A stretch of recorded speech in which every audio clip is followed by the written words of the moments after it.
Hello dear students, तो आज आप लोगों को पढ़ना है क्लास 7 के साइंस में बीज की संरचना के बारे में। ठीक, देखिए ये हमने थोड़ा सा जो है डायग्राम बनाया है, इसको हम आपको अच्छे तरीके से समझाएंगे। ठीक, तो देखिए अच्छा होता क्या है कि देखिए ये हमारी जो संरचना हो जाती है बीज के, यानी बीज के लिए हमारी ये संरचना हो गई। ठीक, अच्छा देखिए इस संरचना में होता क्या है, थोड़ी सी बात आप समझ लेंगे।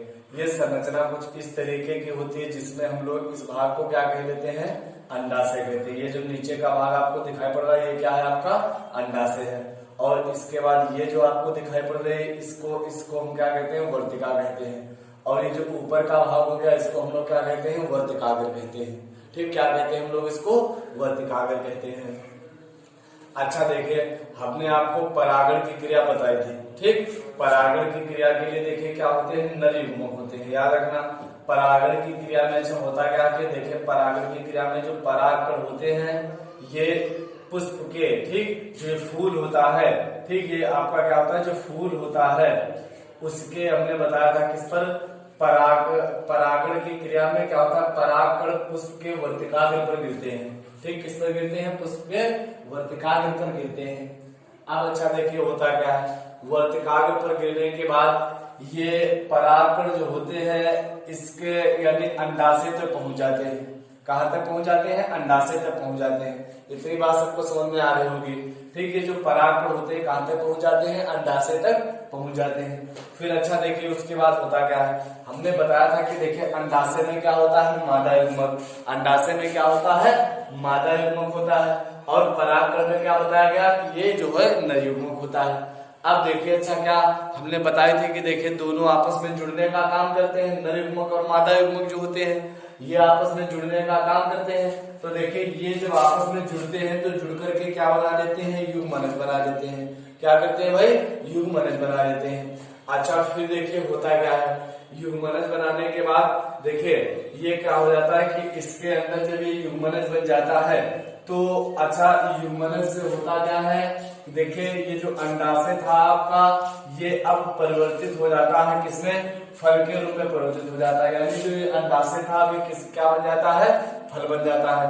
फिर देखिए अब आपको पता रहता है फल के बारे में। ठीक, देखिए फल जो होता है, ठीक, फल को फिर उसके बाद क्या किया जाता है, सभी लोग फल का प्रयोग कर लेते हैं, किसी भी तरीके से प्रयोग कर लिया जाता है। और खाने के बाद हम लोग क्या करते हैं, उस फल को खाने के बाद या उस फल को कहने की प्रयोग करने के बाद देखिए उसका जो बीज होता है, ठीक, ये हमने संरचना बना ली किसकी, बीज की। किसकी संरचना बना ली, बीज की ये संरचना हो गई। ठीक, अच्छा देखिए अब इसके बाद क्या हो जाता है कि ये आपका बीज कुछ इस तरीके का रहता है। ठीक, बीज कुछ इस तरीके का रहता है। देखिए इसमें जो नीचे का भाग होता है इसको हम लोग क्या कहते हैं, मूलांकुर कहते हैं। ठीक, नीचे वाले भाग को हम लोग क्या कहते हैं, मूलांकुर कहते हैं। फिर देखिए अच्छा क्या होता है, और ये जो ऊपर का भाग इसको हम लोग क्या कहते हैं, प्रांकुर। ठीक, नीचे वाले भाग को मूलांकुर कहते हैं और ऊपर वाले भाग को क्या कहते हैं हम लोग, प्रांकुर कहते हैं। फिर देखिए अच्छा होता क्या है, ठीक, देखिए ये जो बीज होता है, बीज मिट्टी में पड़ जाने के बाद, जब हमारा ये जो बीज होता है मिट्टी में पड़ जाने के बाद, ठीक, देखिए फिर होता क्या, अनुकूल परिस्थितियों के द्वारा, ठीक, अनुकूल परिस्थितियों के द्वारा, जैसे अगर हम बात करें क्या, बारिश हो गई, धूप हो गई, ठीक, और कई प्रकार के जो होते हैं इनको यानी पर कोई भी प्रकार की और भी जो अनुकूल परिस्थितियों की घटना हो जाती है। ठीक, फिर ये बीज अच्छा होता क्या है कि ये जो बीज आपका जो होता है ये बीज, ठीक, ये क्या करता है, बारिश और ये सब धूप वगैरह इन सबको ये सब मिल जाने के बाद, ठीक, ये क्या करता है, इनका जो प्रांकुर होता है ये विस्फुटित हो जाता है, यानी प्रांकुर जो होता है फूट जाता है। और जो मूलांकुर होता है, मूलांकुर बीज का जो होता है क्या हो जाता है, फूट जाता है। देखिए मूलांकुर फूट करके क्या बना लेता है, मूलांकुर जैसे ही फूटेगा ये क्या करेगा, जड़ों को बना लेगा। मूलांकुर क्या करने लगता है, जड़ बना लेता है। और प्रांकुर जो फूट करके ये क्या बना लेता है, तने, पत्ती, फूल, यानी इसमें जो हो जाता है पहले तना बन जाता है, ठीक, फिर तना के बाद पत्ती बन जाती है, फिर क्या बन जाते हैं, आगे फूल भी जाते हैं इसमें। तो ठीक ये बात हो जाती है इसकी। अच्छा देखिए होता क्या है, ये जो तने, फूल और पत्ती यानी इसके जो बनते हैं तने, फूल वगैरह, ये क्या करते हैं, सभी जो है ये सभी प्रकाश संश्लेषण की क्रिया करते हैं। किसकी क्रिया करते हैं? प्रकाश संश्लेषण की ये लोग क्रिया करते हैं। ठीक, ये प्रकाश संश्लेषण की क्रिया करके पौधे को क्या कर देते हैं? भोजन वगैरह प्रदान करते हैं। ठीक, और जो जड़ें होती हैं ये क्या करते हैं? खनिज लवण को,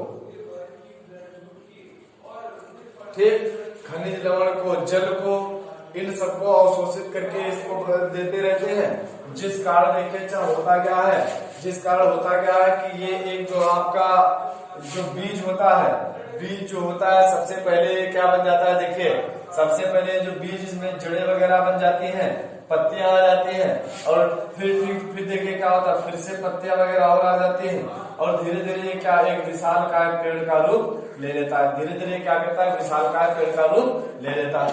तो इतनी बात आप लोगों के समझ में आ गई होगी। ये जो होती है बीज की पूरी सी जो होती है, बीज के पूरे बारे में आपको जो है बता दिया गया है। अगर आप सीखना चाहें तो देखिए इसको हम एक बार फिर से जो है रिपीट कर दे रहे हैं, फिर से आपको समझा दे रहे हैं। ठीक, आप अच्छी तरीके से इसको समझ लीजिए।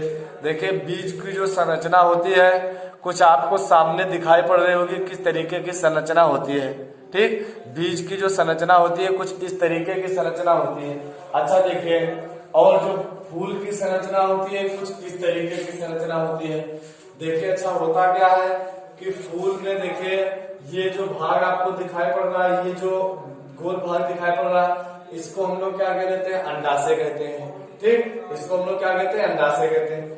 ये जो नलीनुमा भाग दिखाई पड़ रहा है इसको हम लोग क्या कहते हैं? वर्तिका कहते हैं। और ये ऊपर का भाग दिखाई दे रहा है इसको हम लोग क्या कहते हैं? वर्तिकाग्र कहते हैं। फिर अच्छा देखिए होता क्या है कि हमने बताया था परागण की क्रिया होती है। ठीक, परागण की क्रिया में देखिए कौन कार्य करता है? नरयुग्मक। ठीक, परागण की जो क्रिया होती है ये परागण करता क्या है? ये पराग कणों को जो होता है पुष्प के वर्तिकाग्र पर डालता है। ठीक, पराग कणों का पुष्प के वर्तिकाग्र पर आना क्या कहलाती है? परागण की क्रिया कहलाती है। हमने बताया था पीछे। तो ठीक, ये जो परागकण होते हैं ये कहाँ पर आ जाते हैं? वर्तिकाग्र पर आ जाते हैं। फिर अच्छा देखिए होता क्या है कि वर्तिकाग्र से होता हुआ, वर्तिका से होता हुआ वही परागकण कहाँ पर आ जाता है? अंडाशय के अंदर आ जाता है। ठीक, वो कहाँ पर आ जाता है? अंडाशय के अंदर आ जाता है। अब देखिए हमने बताया कि परागण में क्या कार्य करते हैं? नरयुग्मक, और अंडाशय में क्या होता है? मादा युग्मक। ठीक, क्या होता है? मादा युग्मक। ये दोनों आपस में जुड़ने का कार्य करते हैं। ये दोनों आपस में क्या करते हैं? जुड़ने का कार्य करते हैं। ठीक, देखिए कुछ इस तरीके की संरचना आपको दिखाई पड़ रही होगी आपके बुक पे। ठीक, देखिए फिर क्या हो जाते हैं? आपस में जुड़ने का कार्य करते हैं। निषेचन की क्रिया के बाद ये लोग क्या बना लेते हैं? युग्मनज बना लेते हैं। निषेचन की क्रिया के बाद ये लोग क्या करते हैं? युग्मनज बना लेते हैं। फिर अच्छा देखिए होता क्या है? युग्मनज बनने के बाद ये जो अंडाशय होता है ये अंडाशय परिवर्तित हो जाता है किसके रूप में? फल के रूप में परिवर्तित हो जाता है। अंडाशय किसके रूप में परिवर्तित हो जाता है? फल के रूप में परिवर्तित हो जाता है। फिर देखिए अच्छा होता क्या है? तो अब आपको ये समझ में आ गया होगा कि देखिए एक फल तक का निर्माण किस रूप से होता है। ठीक, और फल का निर्माण के साथ साथ ही फूल का भी निर्माण हो जाता है। फल के निर्माण के साथ साथ क्या हो जाता है? फूल का भी निर्माण हो जाता है। अच्छा देखिए फिर होता क्या है? जब फूल का निर्माण हो जाता है तो फिर हम क्या कहेंगे? फूल के निर्माण के बाद फल के निर्माण के बाद उसी में क्या बन जाता है? बीज बन जाता है। ठीक, और जो देखिए जो बीज हम लोग फल का प्रयोग करने के बाद उसको जब बीज को फेंक देते हैं तो बीज की संरचना कुछ किस तरीके की संरचना हो जाती है। फिर देखते हैं क्या कि जो बीज होता है वो मिट्टी में पड़ जाता है। ठीक, और फिर उसको जो होता है देखिए अनुकूल परिस्थितियां जैसे बारिश हो गई, धूप हो गई, ये सब चीजें मिलने के बाद वो क्या हो जाता है कि देखिए बीज में दो भाग आ जाते हैं। क्या? एक मूलांकुर और ऊपर की ओर दूसरा क्या आ जाता है? प्रांकुर। ठीक, देखिए फिर होता क्या है? मूलांकुर और प्रांकुर जो होता है ये जब इनको वही पर्याप्त धूप, बारिश और खनिज लवण वगैरह सब मिले रहते हैं, ठीक, जल वगैरह सब मिलता रहता है, तो फिर ये होता क्या है? ये प्रांकुर फूट करके क्या बना लेता है? पहले तना बनाता है, पत्ती आती है, फिर फूल आ जाने लगते हैं। और जो ये आपका मूलांकुर होता है, मूलांकुर टूट करके क्या बना लेता है? जड़ें बनाता है। ये क्या बनाता है? जड़ें बनाता है। फिर देखिए जो जड़ें आपकी होती है ये क्या करती है? ये इसके मिट्टी से क्या खनिज लवण और जल को अवशोषित करके उस बीज से जो पौधा बना हुआ था, ठीक, उसको पहुंचाता रहता है।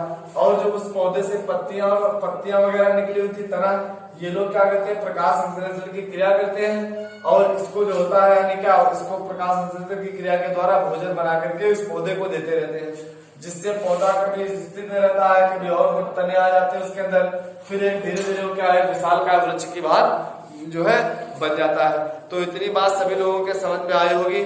ठीक, इतनी बात सभी लोगों के समझ में आई होगी। अगर आपको कोई चीज समझ में ना आई हो तो आप बताइए, वो चीज आपको फिर से बता दी जाएगी। फिलहाल आज के लिए अब इतना ही रहता, फिर नेक्स्ट वीडियो में आपको अलैंगिक प्रजनन के बारे में पढ़ाया जाएगा।